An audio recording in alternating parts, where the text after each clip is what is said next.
പുള്ളിക്ക് SNDP യോഗത്തിന്റെ ഭാരവാഹിയാകണം. അദ്ദേഹം SNDP യോഗം എന്തെന്ന് അറിയില്ല. യൂണിയനിൽ പ്രവർത്തിച്ചിട്ടില്ല. ആകെ മദ്രാസ് യൂണിയൻ എന്ന് പറയുന്ന പുള്ളിക്ക് 65 വയസ്സ് പ്രായമായപ്പോഴാണ് SNDP യോഗത്തിൽ അംഗത്വം എടുക്കുന്നത്. അത് ശരി. അതിന് മുമ്പ് പുള്ളി അംഗമല്ല.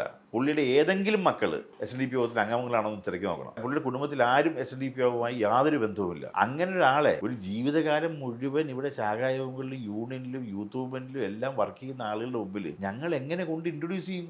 ആരാണ് ഇപ്പൊ ഇരിക്കുന്ന യോഗത്തിന്റെ പ്രസിഡന്റ്, ഇപ്പൊ ഇരിക്കുന്ന ദേവസ്വം സെക്രട്ടറി? ഞങ്ങളെല്ലാം 10-25-30 വർഷക്കാലം. കാര്യം MP ശ്രീകുമാരനെ ഞാനാണ് സംഘടനയിൽ കൗൺസിലറായിട്ട് കൊണ്ടിരുന്നത്. അന്ന് ഞാൻ താഴെ SNDP യൂത്ത് മൂവ്മെന്റിന്റെ പ്രസിഡന്റ് ആയിട്ടിരിക്കുകയാണ്. ഞങ്ങളുടെ കൂടെ വന്നവരൊക്കെ വളർന്നു പോയിട്ടേ ഉള്ളൂ. ഞാനൊക്കെ ഏറ്റവും ലാസ്റ്റ് എല്ലാ യൂണിയൻകാരോടും നിർബന്ധിച്ചുകൊണ്ട് വന്ന ഒരാളാണ്. ഇത് ഈ പറയുന്ന ഒരാൾ ഒരു സുപ്രഭാതത്തിൽ വന്ന് SNDP യോഗത്തിന്റെ ഭാരവാഹിയാകണം എന്ന് പറഞ്ഞ് ഇത് മറ്റേ വെയിറ്റിംഗ് ഷെഡിന്റെ പ്രസിഡന്റ് ആകുന്ന പോലെ അല്ല. മാത്രമല്ല ഇതിനകത്ത് ഒരുപാട് ഫൈറ്റ് ഉണ്ട്. ഇതിനകത്ത് ഒരുപാട് കാര്യങ്ങൾ തുറന്നു പറയേണ്ടി വരും. സമുദായത്തിന് വേണ്ടി ശക്തമായി നിൽക്കേണ്ടി വരും. ഇത് അദ്ദേഹത്തിന് ചെയ്യാൻ കഴിയുമോ?